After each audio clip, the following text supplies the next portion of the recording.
Bonjour, j'espère que vous allez bien. Ah, j'ai oublié d'arrêter ça. C'est mieux sans ça. Voilà. J'espère que vous allez bien. Moi, je vais très bien. Aujourd'hui, on va parler de... Quand on allait à l'école, on nous apprenait le commerce triangulaire. Je sais que vous connaissez. Mais est-ce que vous avez déjà entendu parler des relations amoureuses triangulaires? Relations amoureuses triangulaires. Est-ce que vous en avez déjà entendu parler? Aujourd'hui, c'est de ça qu'on va parler dans cette vidéo. Alors, si vous êtes une personne, un cœur à prendre, un cœur déjà pris, un cœur en quête dans notre cœur, il faut que vous regardiez cette vidéo. Non, vous ne devez pas la louper. Oui, parce que forcément, il y a un ou deux trucs que je dirais dedans qui vont vous toucher, qui vont vous concerner. Et si vous avez envie de prendre un coaching, vous pourrez le prendre, sans oublier d'acheter votre décodeur des hommes et votre livre Ce que je pense des femmes et de voter massivement si vous pensez que je mérite d'être le meilleur coach ivoirien de l'année 2021.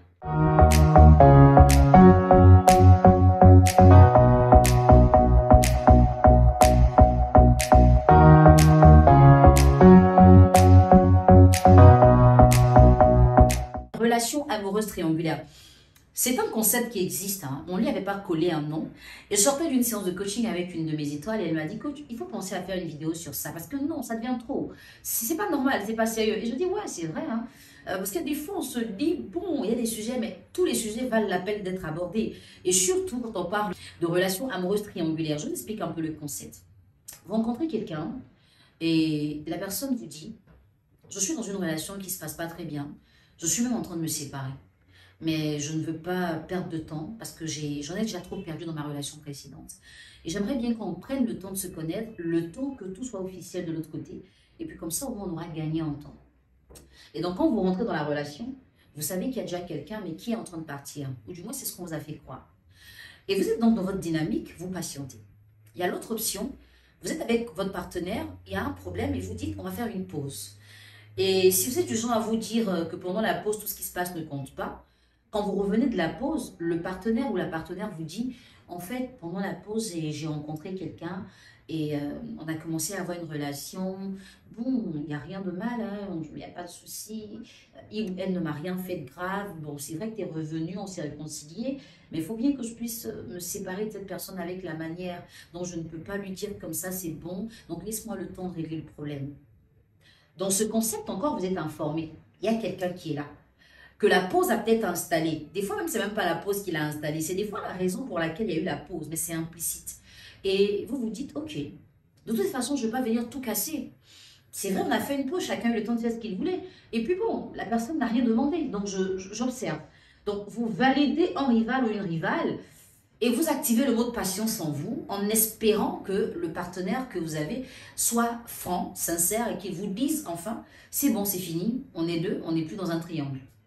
Et il y a l'autre option où on ne vous dit pas que vous êtes trois, mais vous sentez que vous n'êtes pas deux. Il y a une sensation, rien à voir avec l'intuition, parce que les hommes aussi l'ont, hein, de quelqu'un qui n'est pas très franc, quelqu'un qui n'est pas entier. Vous êtes dans une relation et vous sentez que la personne en face n'est pas vraie. C'est une personne qui n'a pas l'aisance de parler au téléphone en votre présence. C'est une personne qui a trop de codes, hein, qui dit des choses et qui se dédie. Une personne qui dit une chose et fait son contraire. Hein. Vous sentez qu'il y a quelqu'un, mais vous ne sentez pas qui c'est. On vous met en compétition avec une inconnue ou un inconnu. Donc, vous ne savez pas contre qui vous vous battez. Mais vous savez que vous vous battez néanmoins. Le fait est que vous êtes dans une relation triangulaire. Pour tout dire, les personnes qui vous font vivre ce genre de relation sont des personnes qui ne sont pas assumées. Des personnes qui ne s'assument pas elles-mêmes. Elles n'ont pas le projet de l'engagement. Mais elles font croire aux gens qu'elles sont intéressées par l'engagement, sauf qu'elles n'ont pas la chance d'avoir la bonne personne avec qui s'engager. Donc, elles donnent l'impression à tout le monde qu'elles sont tout le temps en train de faire des tests, des castings. Je suis en train de voir comment elle va se comporter, comment il va se comporter, puis je vais voir qui je choisis. Une personne ne peut pas être en perpétuelle période de choix dans sa vie. Non. À un moment, ta vie ne doit pas être faite de casting amoureux. Tu ne peux pas être là et tous les jours, c'est toi qui es en train de voir qui je prends, qui je laisse. À un moment, c'est que toi, tu as un problème. Et ces gens-là existent. Chaque fois que vous les rencontrez, non, je suis avec les deux, je suis en train de voir, bon, celle-là, elle a telle qualité, l'autre n'a pas telle qualité. Alors que vous savez qu'on ne peut pas avoir toutes les qualités de la terre. Ça, vous le savez, vous êtes honnête de le savoir. Mais pourquoi vous faites la malhonnêteté de faire croire que vous attendez d'avoir le package pour sortir de là? En vrai, vous n'avez pas envie de sortir. D'autres fois, vous avez envie de sortir, mais vous n'avez pas assez de force de croire que c'est possible de sortir. Du coup, vous vous résumez à je ne suis pas très sûre d'y arriver. Et vous vous laissez dominer par je ne suis pas très sûre. Mais en même temps, deux relations, ça fait du bien. Parce que vous avez un tout en un. Avec une, vous avez ça. Avec l'autre, vous avez autre chose. Avec un, vous avez ça. Et avec l'autre, vous avez autre chose.